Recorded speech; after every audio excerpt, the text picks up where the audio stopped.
Bernalillo County Sheriff's deputy has found himself on the wrong side of the law after he was arrested this morning for something he would normally arrest others for. News 13's Alexis Koneski has that story. One of the first things I want to do is apologize to all of the other law enforcement agencies in the state of New Mexico, because this puts a black eye on them also. It takes just one of us to do something like this, to erase everything that we've done.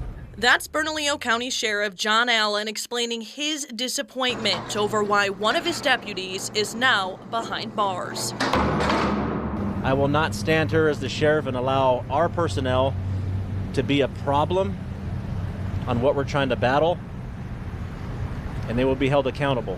Deputy Michael Barreco, currently assigned to the Criminal Investigations Division, was arrested this morning for assault with a deadly weapon and negligent use of a firearm. This all stems from an incident Wednesday night. Albuquerque police were dispatched to the Circle K at the corner of Osuna and Jefferson, where two men say Barreco pulled a gun on them. The complaint says Barreco was inside the gas station, purchased a bottle of vodka, and walked out to his unmarked cruiser where he waited. Two men said they made their purchases right after Barreco, then stood outside the front door waiting for their friend who works there to walk with her as she took the trash out. Documents say the cruiser's emergency lights went on and Barreco used the PA system to tell the two men to leave. When the men started walking towards the vehicle, they say Barreco pointed a gun at them and said, quote, "I'll take your soul from you." Sheriff Allen says it was most likely his service weapon since he had just finished a shift. This is not acceptable. This is not our culture. The 8-year veteran with the sheriff's office has been in the spotlight before, but for very different reasons. Barreco was given 2 life-saving awards by the department last year after he took swift action on a welfare check, and after he and another deputy saved a gunshot victim's life. EMS told them that had they not taken this action, this swift action, that this individual probably would have bled to death. Barreco is not the only BCSO deputy to be arrested within the last month. Adrienne C. was placed on admin leave after she was arrested for DWI on New Year's Day. And this is unprecedented for 2 arrests to be made on a Bernalillo County Sheriff's Office deputy off duty for crimes that we fight and that we talk so harsh and that we work so hard on what to prevent. Alexis Koneski, KRQE News 13. The complaint also says that 19 empty miniature bottles of vodka were found inside the cruiser. Barreco is currently on administrative leave. Speaking of being held accountable, that responsibility and extreme ownership is on me. I am the leader of this agency, and we will find the solutions to deal with all of the off-duty issues that we are seeing, because that does not represent who we are. We are held to a higher standard and always will be, and that's what I expect. And that's what I expect of anybody, whether you're a civilian or you're a sworn deputy here at the Bernalillo County Sheriff's Office. From there, I will take any questions. What was the deputy's job and unit? The deputy's job and unit, he was in our Criminal Investigation Division, and he was in our Organized Retail Crime Unit. Has he had any misconduct issues in the past? We're still looking into that. I don't believe so. I've known him for a while. He's been on 8.5 or 9 years, but part of the process internally for administrative other than criminal, where it's at now, that's what we would look at and evaluate and see what proactively we can do to prevent this and look into his file further. What are the next steps for this officer, paid administrative leave, investigation, like in terms of that? That's standard procedure to go on administrative leave right away. When there's a criminal investigation, anything administratively is put at a pause. Now administrative, since an arrest warrant was issued and our deputy was arrested, that goes through the criminal justice system. One thing that I will put out there that a lot of leaders of agencies won't is all of us here watched our deputy be put in handcuffs. Like I said, we hold ourselves to a higher standard. I will always stand with our deputies when they're doing something right. When we discipline them, when we have issues with them, we like to guide and let them know what they did wrong. But a deputy or anybody that we walk down to be put into a police car that works for us, again, they're held to a higher standard, and watching that happen and occur, I want to make sure that he sees command staff there and make sure all of our deputies understand no matter what you do, you're going to be held accountable by this administration, and it's not acceptable, and we don't stand behind that behavior at all. It has to go through the criminal court and justice system, and then after that, to answer your question, administrative procedures begin. So yes, he's on standard administrative leave. And as far as the charges, did he use his weapon or his BCSO pistol or gun? That's still under investigation. From what I know, most likely that's what happened, because he did get off of an operation, to be totally transparent. That's something we're looking to. I believe it's written in the arrest warrant that it was sitting there by his vest. I sign off on those off-duty weapons. It looks familiar. I'm pretty sure it is. But to verify 100%, I'll double check. I'm 95% sure it was, though. Was he in a police unit when this incident happened? Unmarked police unit. Was he part of the SWAT team? He left the SWAT team about 3.5 months ago. What exactly happened? It's all written in the warrant. Was he in civilian clothing? Not that I know. Usually, from what he does, he would be in civilian clothing. Usually not undercover, but just unmarked clothing. He would probably be wearing a vest. That's in the arrest warrant. So getting off of an operation, I believe it said it was in the front seat. So he was just getting off duty, going into the gas station. I don't believe he was wearing a uniform at all from the information that I have. Is the surveillance footage available yet that you know of? You'll have to ask the Albuquerque Police Department. They're taking the lead on the criminal investigation. So any IPRs, any requests for any of that will go through the Albuquerque Police Department.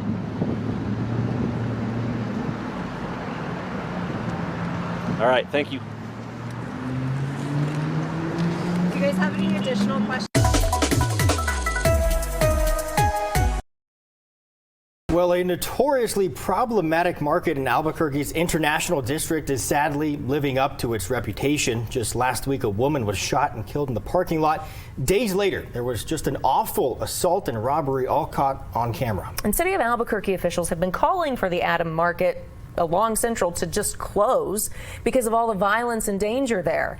But just how dire is that situation? Our very own Spencer Schott got his hands on security camera footage from the business you'll see only right here on KOB4, showing the very troubling reality. A woman just sitting in her car, shot and killed. A man walking through the parking lot, knocked out cold, then robbed. These violent and seemingly senseless crimes happened just days apart in the Adam Market parking lot along Central. Last Wednesday, some people digging through the trunk of their car were approached by this man in a gray hoodie. Words were exchanged, and the man in the car slaps the man in the hoodie. Seconds later, a single shot is fired. At first, everyone thinks he missed, until they look in the back seat. The woman who was hit was 35-year-old Nicole Maldonado. She didn't make it. 3 days later, an older man is seen walking up to the Adams Market. He approaches a man on the sidewalk, words are exchanged, then he's knocked out cold. The man who threw the punch is then seen taking all the cash out of the victim's wallet and his keys. 2 minutes later, bystanders help the victim. He calls the police, reports the assault and that his car was stolen. While no arrests have been made in either of these cases yet, city officials say both of these incidents are even more examples of why they're trying to close down the Adam Market. In a statement from Albuquerque Mayor Tim Keller, he says, "The amount of violence around the Adam Food Market is unacceptable, and we will keep pushing to get drivers of crime out of our community. The city is trying to work with the new business owners to address criminal activity and are prepared to take further legal action if those efforts are unsuccessful." The attorney representing the business owners accuses the city of using the Adams Market as a scapegoat for, quote, law enforcement's inability to curb crime in the area. Reporting in Albuquerque, Spencer Schott, KOB4.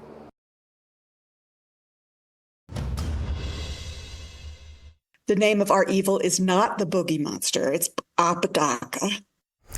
And good evening, New Mexico. I mean, he's the man who haunted them for decades, and they didn't even realize it. But today, the families of 3 local women finally got to say their piece to the serial killer who murdered their loved ones. Paul Apodaca confessed to those killings from all the way back in the late 80s. All the victims, women and girls between the ages of 13 and 21. And today, he finally learned his fate. Cassie Foote listened to what eventually became a very emotional sentencing. Cassie. Apodaca pleaded guilty to all the charges against him today. Judge Cindy Leo sentenced him to a minimum of 45 years in prison and 30 years after losing their loved ones. The victims' families let Apodaca have it in court today. Apodaca, I think you are a worm of a life form, a deviant, soulless creature. And you don't deserve a single day of leniency for the lives you took and the rapes you committed. Face to face with their loved one's killer, Caitlin Arquette's older sisters didn't hold back. The name of our evil is not the boogie monster, it's Apodaca. Paul Apodaca killed Arquette in 1989 when she was just 18 years old. He shot her while she was driving on Lomas. But she wasn't his first victim.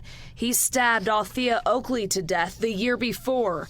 She was 21 years old and walking home from a party on UNM's campus. Months later, he shot and killed 13-year-old Stella Gonzalez while she was walking near Tingley. The families hunted for answers. The police closed Kate's unsolved case as a random shooting.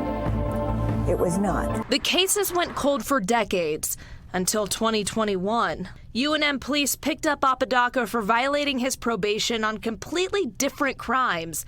Then he started talking and ultimately confessed. So, where did you shoot Caitlin? What location was that?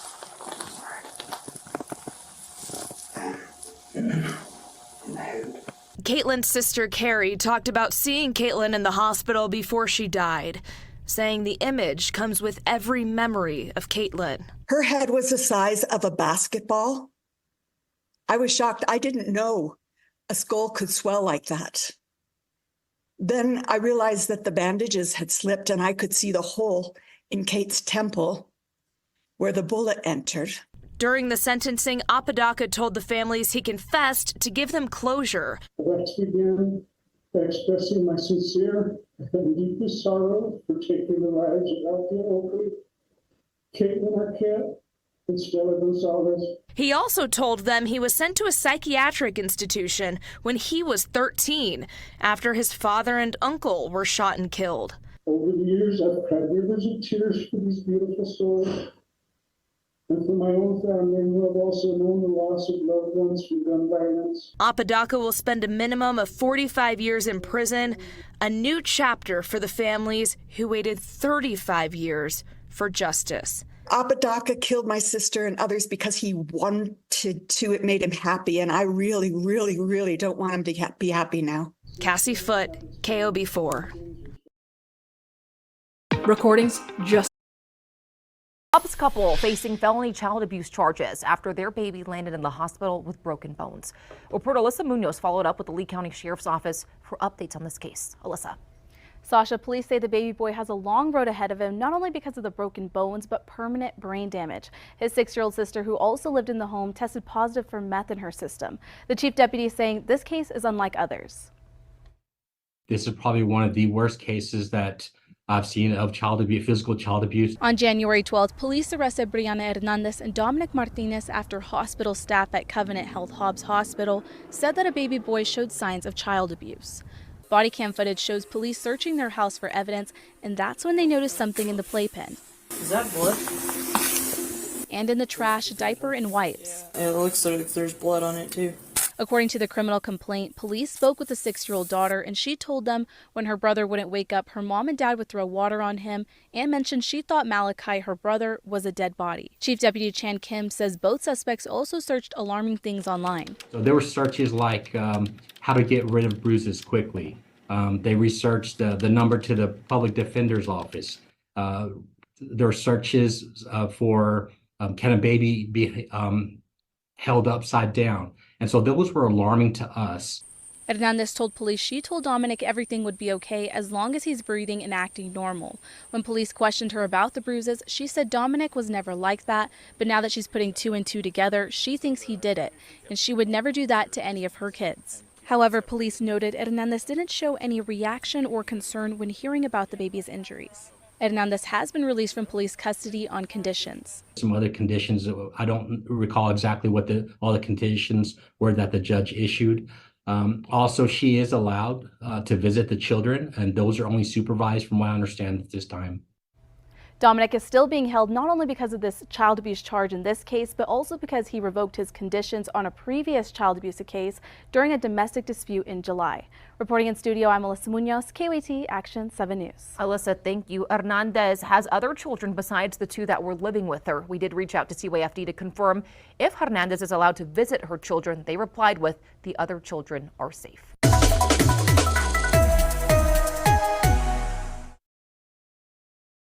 A mother finally sharing her story after her 6-year-old son was shot in Hurley. Reporter Alyssa Munoz is here with how the boy's doing. Shelly, Doug, Jason is the 6-year-old and he's still in the hospital after police say he was shot by a 14-year-old boy. Now Jason's mom says he's fighting for his life. On January 12th, the Hurley Police Department were called to a house on D Street for a shooting. According to police, Jason was sitting in a car when the shooting happened. Jason's mom, Mariah Palomedes, says they were outside the house of her boyfriend's mother. We were just waiting for them to get home. It was me, my boyfriend, my younger son, and Jason, all in the car. That's when New Mexico police say a black Dodge pickup drove up, dropped off a teenager, and drove away. Police say then the teen fired multiple shots at the car, hitting Jason once. We were just trying to get down, and I took my other son inside his mom's house, and that's when his stepdad had noticed that he had been shot. When officers arrived, they saw the 14-year-old trying to run away, but were able to catch him. They say he had a handgun and ammunition in his pockets. Palomedes says she doesn't even understand why this happened, but she says this teenager was bullying one of her family members and not any of the kids that were with her that night. And now it's led to him shooting my kid, and I don't even know him. He probably doesn't even know my kid. Police have not yet verified the bullying claim, but she says now her family is suffering. I'm just trying to stay strong for him. The emotions have been coming and going. Some days it's really hard, and it's super hard because his little brother doesn't get to come up here and see him. He's too little. Palomares says the teen should serve time for this. My son did nothing. He's 6 years old. He was just playing. He's happy. He's running around, and now he's lying in a bed fighting for his life. It's unfair. Palomares says Jason is still very critical and is listed as an hour-by-hour patient. Reporting in studio, I'm Alyssa Munoz, KOAT Action 7 News.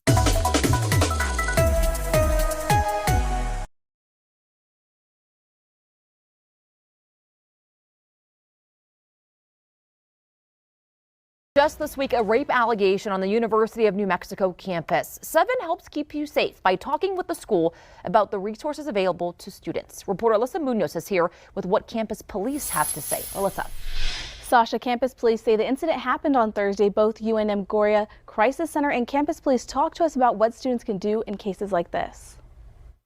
On Thursday night, a man reported to police that he was raped inside a bathroom in Dane Smith Hall on the UNM campus. After further investigation, it was determined that this was not a random act.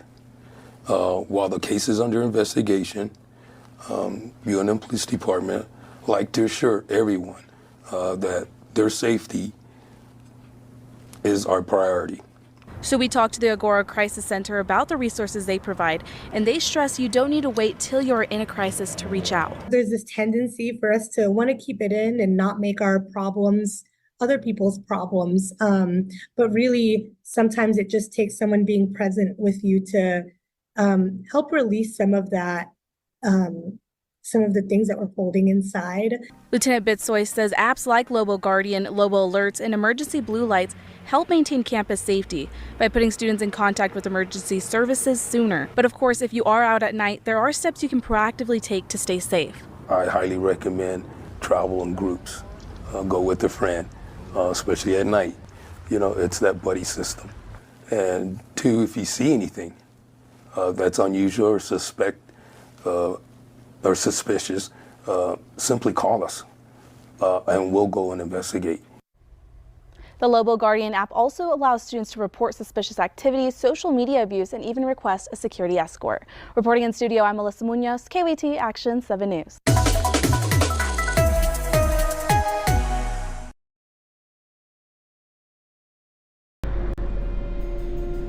Six, 7, 8.